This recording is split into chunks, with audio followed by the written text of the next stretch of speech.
For as long as I can remember, I have been frugal. Even during my first ever job, I remember immediately wanting to save as much as I could rather than spend it. And this is solely because I had the very best financial teacher, my mum. Sometimes I feel bad saying that I grew up on a low income, as if I'm somehow insinuating that my mum did a bad job. On the contrary, my mother did an amazing job raising me as a single parent with little to no money, speaking to debt collectors on the daily, living in her overdraft, and struggling to make rent. Not that I would have known though, that's how great she was. I never even realised that we were financially struggling until I did. No, to me, growing up spending Saturday afternoons looking around charity shops, making and mending anything that we thought could last another day, wearing second-hand clothes or eating donated food wasn't because of our income, it was simply childhood. And one of the things that has really helped us is adopting a mentality akin to one felt by a working-class British family under rationing in the 1940s. Kind of extreme, I know, but I've always had a lot of interest in this period of history anyway, and what started as a love for the clothes and music and furniture has become a sort of guru, teaching me things that translate to my own life and helping me not only keep afloat, but thrive. And here they are. Here's how I live like it's the 1940s to help me thrive on a low income. Number 1, we treat the weekly shop like collecting the weekly rations. Now, of course, our weekly shop isn't rationed, thank goodness, but it has been quite restricted in the past by what we can afford.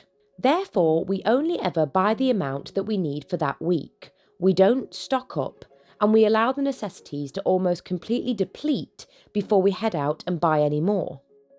The food we buy is also simple and tends to be ingredients based so that it can stretch further, and that brings me on to number 2, simple and affordable recipes. I have been following a rationed recipe book for the last few months to help teach me how to make ingredients go further and last longer. And although these ingredients may seem humble and nothing like the organic and costly recipes being turned out by glamorous and aesthetic homemakers on the internet, mine still contain balanced nutrition. And let's face it, they didn't do our grandparents any harm. The thing is, food poverty is a real thing, even today, and my first experience of it came from when I used to volunteer at a soup kitchen that my nan used to run that sometimes acted as a food bank, which me and my mum also benefited from more than a couple of times. But this doesn't have to stop you from cooking meals from scratch. An onion is an onion at the end of the day, and whether it came from Morrison's or Marks and Spencer's, it still means that you can cook non-processed meals for your entire family. P.S. I'm also currently setting myself the challenge to cook until my pantry is empty, which is a work in progress but a challenge that I'm excited to embark upon. And that brings me on to number 3, a victory garden. I built these allotments a couple of years ago, and soon we're getting our garden back into full swing for the summer, and I'm hoping to resume some homegrown goodness. And I want to challenge myself to really keep up with the allotments on a regular basis, rather than ad hoc as it has been over recent months due to a few personal issues getting in the way of my green fingers. Also, who doesn't love a good excuse to get outside? Number 4, making do and mending. I'm sure you were waiting for this one, but we are big believers in refurbishing, upcycling, and basically using something until it literally cannot be used anymore. Believe me, I've run many a pair of shoes into the ground.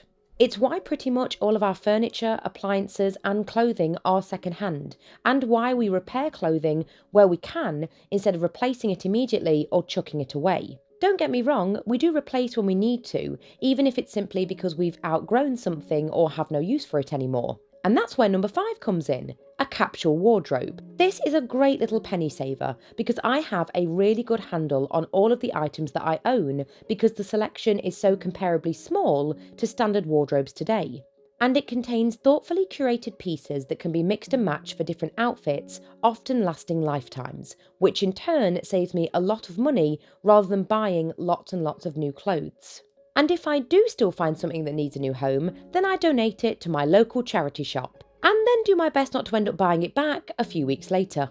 Which brings me on to number 6, thrifting. We don't often like to buy things brand new. We like to help keep things in circulation for as long as possible. But forgetting the environmental benefits, charity shops are a great option for those who are financially struggling, and you can find some really great clothes, furniture, ornaments, appliances, and more, all on a budget. And although we've never been lavish spenders, number 7, our work ethic, has always helped us build up our savings as much as possible.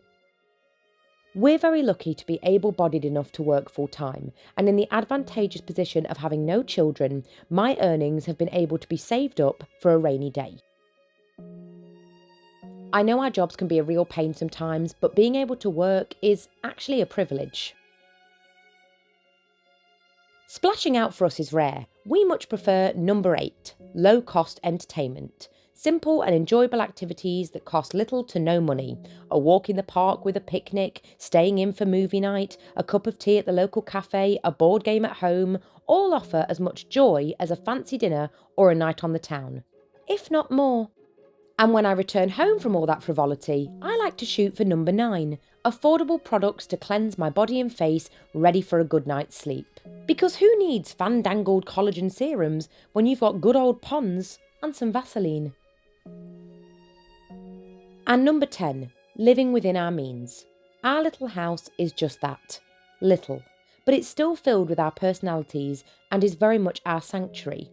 It's a home that we could comfortably afford, in an area that we could comfortably afford. And we're proud of it.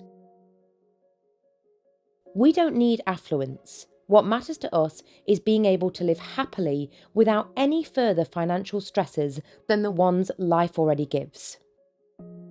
Forget what social media has taught you. This is the real simple life.